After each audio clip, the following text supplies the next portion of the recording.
Hello friends, कैसे हैं आप सब। आपका हमारे यूट्यूब चैनल संपूर्ण यात्रा में आपका स्वागत है। दोस्तों, आज मैं बताने जा रहा हूँ आपको मनाली के बारे में। मनाली पूरे भारत के सबसे खूबसूरत हिल स्टेशनों में से एक है। यहाँ के बर्फ से ढके हुए पहाड़, घाटियाँ और देवदार और पाइन के पेड़ों से घिरी हुई वादियों देश विदेश के पर्यटकों को अपनी तरफ बेहद आकर्षित करती है। इस जगह में वो सारी खूबियां हैं जो एक हिल स्टेशन में होनी चाहिए। तभी तो मनाली में देश के बाकी हिल स्टेशनों की तुलना में सबसे ज़्यादा पर्यटक घूमने के लिए आते हैं। यह न्यू कपल के लिए एक फेवरेट हनीमून डेस्टिनेशन बना हुआ है और इसे कुल्लू मनाली के नाम से भी जाना जाता है। प्राकृतिक प्रेमी और रोमांच पसंद के लोगों के लिए मनाली में घूमने और करने के लिए बहुत कुछ है। मनाली आने वाले मोस्टली पर्यटक यहाँ के adventurous activities like trekking, paragliding, rafting और स्काइडिंग के मज़े लेना नहीं भूलते हैं। तो चलिए दोस्तों, अब हम बात करते हैं कि मनाली जाएं तो कहाँ कहाँ घूमने जाएं। अब हम उन्हीं में से सबसे बेस्ट प्लेस की बात करेंगे। तो मैं पहले बताने जा रहा हूँ मनाली के प्रसिद्ध पर्यटक स्थल में एक है मनाली का दर्शनीय हिडिंबा देवी मंदिर।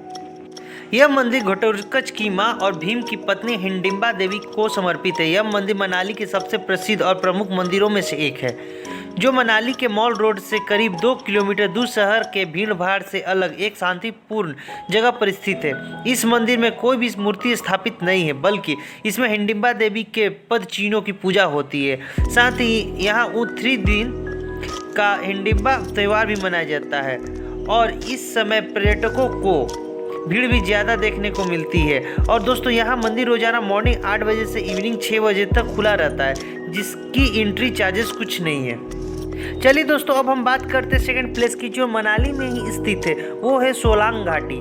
दोस्तों, मनाली के सबसे लोकप्रिय पर्यटक स्थलों में से एक है सोलांग घाटी। यह घाटी मनाली से लगभग 14 किलोमीटर की दूरी पर स्थित है, जो मनाली से रोहतांग पास के रास्ते में ही पड़ती है।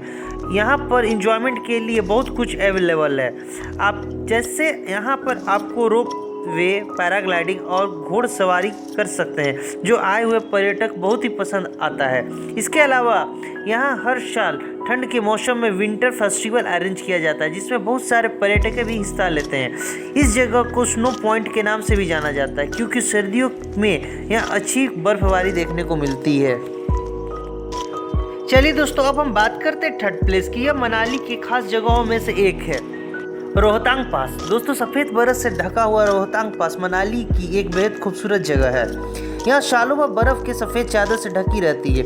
रोहतांग पास में आप कई adventurous activities like ice skating और डिफरेंट टाइप्स ऑफ आइस के साथ मज़े ले सकते हैं। इस जगह पे बॉलीवुड की कई मूवियों की शूटिंग भी हुई है। मनाली जब आएँ तो इस जगह को अपनी लिस्ट में ज़रूर रखें। और हाँ दोस्तों, इस बात को याद रखिएगा कि रोहतांग पास सप्ताह में मंगलवार के दिन बंद रहता है, तो इसका ध्यान आप जरूर रखें। चलिए दोस्तों, अब हम बात करते हैं फोर्थ प्लेस की। यह जगह मनाली के प्रसिद्ध धार्मिक स्थलों में से एक है मनु मंदिर। हाँ दोस्तों, यह मनु मंदिर मनाली के प्रमुख दर्शनीय स्थलों में से एक है, जो प्रसिद्ध मॉल रोड से सिर्फ 1 किलोमीटर की दूरी पर स्थित है। राजा मनु को समर्पित है। आपकी जानकारी के लिए मैं बता दूं कि मनु धरती पर कदम रखने वाले पहले इंसान थे, जिसके धरती पर पड़े पहले कदम की छाप इस मंदिर में आज भी विराजमान है। आप यहां जाकर यहां से दिखने वाली मनाली की खूबसूरत वादियों का भी लुत्फ उठा सकते हैं। इस मंदिर का शांत वातावरण पर्यटकों को अपनी तरफ आकर्षित करता है। चलिए दोस्तों, अब हम बात करते हैं 5वें जगह की। हाँ दोस्तों, मनाली में घूमने के लिए जगह वशिष्ठ मंदिर। यह वशिष्ठ मंदिर गांव में मौजूद ऋषि वशिष्ठ का यह मंदिर एक प्राचीन मंदिर है, जो धार्मिक दृष्टि से भी एक पवित्र मंदिर माना जाता है, क्योंकि ऋषि वशिष्ठ भगवान श्री रामचंद्र जी के कुल गुरु थे। इस मंदिर में गर्म पानी का एक कुंड भी मौजूद है, जिसे वशिष्ठ कुंड के नाम से भी जाना जाता है। इस कुंड से सल्फर वाटर निकलता है और ऐसी मान्यता है कि इस कुंड में स्नान करने वाले मनुष्य के सभी चर्म रोग ठीक हो जाते हैं। आइए दोस्तों, अब हम बात करते हैं 6th प्लेस की। वो बहुत ही खूबसूरत जगह में से एक है, वो है कुल्लू। अब आप मनाली आए हैं और कुल्लू का नाम नहीं लिया जाए, ऐसा हो ही नहीं सकता। कुल्लू मनाली से लगभग 40 किलोमीटर की दूरी पर एक खूबसूरत घाटी है, जहाँ की वादियाँ हर साल लाखों सैलानियों को आकर्षित करती है। ट्रैकिंग और वाटर गेम्स के लिए कुल्लू काफ़ी लोकप्रिय स्थान है। दोस्तों, जब भी आप मनाली जाए तो कुल्लू जाना ना भूलें। दोस्तों, अब हम बात करते हैं 7th प्लेस की मॉल रोड। हाँ दोस्तों, मॉल रोड पूरे मनाली की सबसे प्रसिद्ध टूरिस्ट स्पॉट है, जिसे आप मनाली का दिल भी कह सकते हैं। यहाँ पर आपको अनेकों रेस्टोरेंट, होटल और दुकानें देखने को मिल जाएगी। आप चाहे तो यहाँ से अपने परिवार और दोस्तों के लिए शॉपिंग भी कर सकते हैं, क्योंकि मॉल रोड खरीदारी के लिए शिमला ही नहीं पूरे हिमाचल की प्रसिद्ध जगह मानी जाती है। शाम के समय अक्सर यहाँ लोगों की भीड़ देखने को मिलती है, जो अपने फ्रेंड्स और फैमिली के संग टहलते हुए मॉल रोड पर दिखने वाली खूबसूरत वादी का आनंद लेते हैं। मॉल रोड की दुकानें मॉर्निंग 9 बजे से रात 9 बजे तक खुली रहती है। आइए दोस्तों, अब हम बात करते हैं 8वें प्लेस की। यह मनाली का प्रसिद्ध बौद्ध मंदिर तिब्बतन बौद्ध मंदिर है। दोस्तों, यह बौद्ध धर्म को मानने वाले लोगों के लिए एक प्रसिद्ध धार्मिक स्थल है और यह मनाली के प्रसिद्ध मॉल रोड से सिर्फ 500 मीटर की दूरी पर स्थित है। अगर आप बौद्ध संस्कृति को जानना चाहते हैं और एक अलग अनुभव लेना चाहते हैं तो यह जरूर आए। यहाँ आकर आपको बहुत अच्छा लगेगा दोस्तों। तो दोस्तों, अब हम बात करते हैं मनाली की बेहद सबसे खूबसूरत आकर्षित प्लेस की, तो वो है जोगनी झरना। दोस्तों, यह झरना मनाली के मॉल रोड से लगभग 5 किलोमीटर की दूरी पर वशिष्ठ गांव के उत्तरी छोर पर स्थित है, जो वशिष्ठ कुंड से मात्र 2 किलोमीटर की दूरी पर है। अगर आप मनाली जाएं और ये झरना न देखें तो आपकी यात्रा अधूरी ही मानी जाएगी, क्योंकि ऊंचे पहाड़ों से गिरता हुआ यह झरना इतना खूबसूरत लगता है कि इससे अपनी नज़रें हटाना मुश्किल हो जाता है। जब आप इस झरने के शीतल जल को छुएंगे तो आपका रोम रोम खिल उठेगा। जोगनी झरने को देखने के लिए यहाँ पर हर समय पर्यटकों की भारी भीड़ रहती है, जिसमें विदेशी पर्यटक भी देखने को मिलते हैं। आइए दोस्तों, अब हम बात करते हैं 10वें स्थान की। गुरुद्वारा मणिकर्ण साहिब है।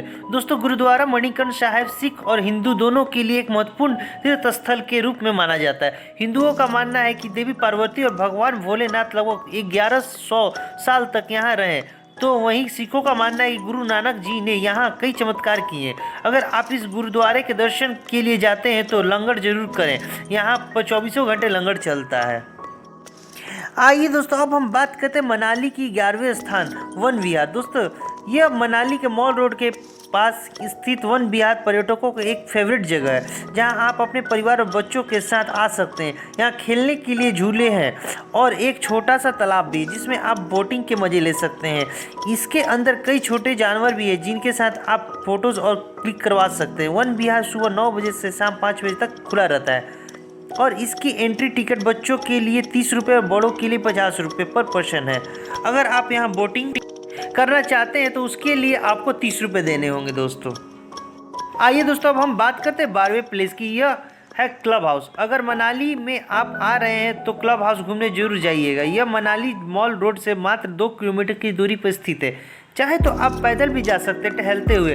क्लब हाउस में आपको बहुत सारी चीज़ें देखने को मिल जाएगी। बच्चों के लिए यहाँ वीडियोस गेमिंग की फैसिलिटीज़ है। इसके अलावा आप रिवर क्रॉसिंग जैसे एडवेंचरस एक्टिविटी भी कर सकते हैं, जिसके लिए आपको 150 रुपये पर पर्सन की वो चार्ज करते हैं। तो एक अच्छा टाइम आप क्लब हाउस में स्पेंड कर सकते हैं। क्लब हाउस की टाइमिंग सुबह 8 बजे से रात 10 बजे तक खुली रहती है और यहाँ की एंट्री फीस अप्रॉक्सीमेटली 10 रुपीज़ है। आइए दोस्तों, अब हम बात करें 13वें और लास्ट प्लेस की। यह मनाली के पर्यटन स्थल ग्रेट हिमालयन राष्ट्रीय उद्यान की। दोस्तों, great Himalayan national park Bharat के प्रमुख राष्ट्रीय उद्यानों में से एक है, जो हिमाचल प्रदेश के कुल्लू में स्थित हिमालय पर्वत श्रृंखलाओं से घिरा हुआ है। ग्रेट हिमालयन नेशनल पार्क को औपचारिक रूप से 1999 में राष्ट्रीय उद्यान घोषित किया गया था और साल 2014 में इसे यूनेस्को द्वारा वर्ल्ड हेरिटेज साइट का दर्जा भी मिला। यह पार्क लगभग 375 से भी ज़्यादा अधिक पशु पक्षियों से प्रजातियों का निवास स्थान है, जिसमें 181 पक्षी, 127 कीड़े, 31 स्तनधारी, 17 मोलस्क, 11 एनिड्रिल्ड, 9 उभयचर और 3 सर्पश्रित शामिल है। अगर आप मनाली आए हैं तो इस नेशनल पार्क का भ्रमण अवश्य करें। The great Himalayan national park प्रतिदिन सुबह 10 बजे से शाम 5:30 बजे तक पर्यटकों के लिए खुला रहता है दोस्तों। ये तो मैंने बताया कहाँ कहाँ घूमे। अब बताता हूँ कि मनाली पहुँचे तो कैसे पहुँचे। मनाली पहुँचने के लिए आपके बहुत से साधन उपलब्ध है, जैसे वायु मार्ग। आप वायु मार्ग से भी पहुँच सकते हैं, आप चाहे तो रेल मार्ग से भी पहुँच सकते हैं, और आप चाहे दोस्तों तो यहाँ पर सड़क मार्ग से भी पहुँच सकते हैं। तो आइए हम बात करते हैं कि वायु मार्ग से हम मनाली कैसे पहुँचे। तो दोस्तों, अगर आप वायु मार्ग के जरिए मनाली पहुंचना चाहते हो तो आपका यहाँ जानना बेहद ज़रूरी है कि मनाली में कोई हवाई अड्डा नहीं है। यहाँ से 50 किलोमीटर की दूरी पर स्थित भुंतर हवाई अड्डा यहाँ का सबसे नज़दीक हवाई अड्डा है, परंतु यहाँ हवाई अड्डा भी कुछ सीमित शहरों जैसे दिल्ली और चंडीगढ़ से ही जुड़ा है। अगर आप किसी अन्य शहर से हैं तो आप डायरेक्ट भुंतर एयरपोर्ट नहीं पहुँच सकते हैं। इसके लिए सबसे पहले आपको दिल्ली या चंडीगढ़ आना होगा और फिर यहाँ से फ्लाइट के जरिए आप भुंतर एयरपोर्ट आ सकते हैं। एयरपोर्ट से बाहर मनाली जाने के लिए आपको बस या टैक्सी मिल जाएगी। ये तो हुआ दोस्तों हवाई मार्ग के द्वारा। अब हम बात करते हैं रेल मार्ग के द्वारा आप मनाली कैसे पहुंचे दोस्तों। तो अगर आप मनाली ट्रेन से आना चाहते हैं तो यहाँ सबसे निकटतम रेलवे स्टेशन जोगिंदर नगर रेलवे स्टेशन है, जो देश के सभी प्रमुख शहरों से जैसे दिल्ली, हैदराबाद, चंडीगढ़, मुंबई, बेंगलुरु और कोलकाता से काफ़ी अच्छी तरह से जुड़ा हुआ है। तो आप रेल मार्ग द्वारा आप बड़ी आसानी से मनाली पहुंच सकते हैं और यह मनाली पहुंचने का सबसे आसान और सुगम मार्ग है, जिसमें मज़ा भी बहुत आता है दोस्तों। ये तो हुई दोस्तों ट्रेन से। अब बात करते हूँ मैं सड़क मार्ग के द्वारा मनाली कैसे पहुंचे। तो दोस्तों सड़क मार्ग से आना बेहद ही आसान है दोस्तों। सड़क मार्ग द्वारा मनाली भारत के सभी बड़े राज्यों से अच्छी तरह से जुड़ा हुआ है। इसके अलावा दिल्ली, चंडीगढ़, धर्मशाला और शिमला से मनाली के लिए निरंतर अंतराल पर बसों की अच्छी सुविधा उपलब्ध है। अगर आप खुद ड्राइव करके मनाली आना चाहते हैं तो आप कर सकते हैं, बशर्ते आपको पहाड़ी क्षेत्र में ड्राइव करना आने का अनुभव होना चाहिए। अगर ऐसा नहीं है तो आप किसी अनुभवी इंसान को जरूर अपने साथ ले जाएं, जिसके कारण आपको कोई दिक्कत ना हो। अब तो आसानी से आप पहुंच जाएंगे दोस्तों मनाली। आसानी से आप मनाली आ चुके हैं दोस्तों। तो अब मनाली आने के बाद आप कहाँ ठहरे, बात इसकी आती है। तो दोस्तों मनाली आने के बाद रहने के लिए आपको छोटे बड़े होटल्स, रिजॉर्ट मिल जाएंगे, जिसके चार्जेस की बातें करें तो अगर आप मॉल रोड पे होटल लेते हैं तो लगभग आपको 2000 रुपये से स्टार्ट हो जाता है। अगर मनाली से थोड़े हटके लेते हैं लगभग तो आपको 1000 रुपये में आपको रूम मिल जाएंगे। आप कोशिश करिएगा इन होटल्स को ऑनलाइन ही बुक करने का, क्योंकि मनाली जैसे हिल स्टेशन पर साल भर पर्यटक आते हैं, वहाँ डायरेक्ट होटल मिल पाना बहुत मुश्किल होता है दोस्तों। अब दोस्तों आप रहने का तो जगह पता चल गया दोस्तों। अब बात करते हैं कि घूमने का सबसे अच्छा समय कौन सा है दोस्तों, क्योंकि मनाली आना और घूमने का सही समय वो जानना बहुत बेहद जरूरी है दोस्तों। वैसे दोस्तों मनाली घूमने के लिए आप साल के किसी भी महीने में आ सकते हैं। यहाँ घूमने के लिए सालों भर मौसम बढ़िया रहता है, लेकिन अगर आप बर्फ़ के मज़े लेना चाहते हैं तो बर्फबारी देखना चाहते हैं तो अक्टूबर से फरवरी के बीच आएँ। इन महीनों में सबसे अच्छी बर्फबारी देखने को मिलती है। यहाँ की ऊंची ऊंची चोटियाँ बर्फ़ की सफ़ेद चादर से ढकी नजर आती है।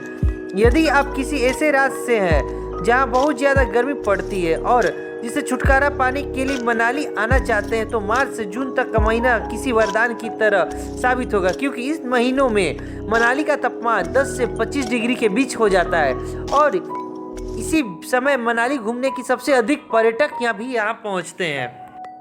अब तो बात हो गई दोस्तों कि यहाँ कब आए। अब बात आती है कि दोस्तों यहाँ आए तो क्या खाएं। मनाली में रेस्टोरेंट और अस्थायी भोजन स्थान।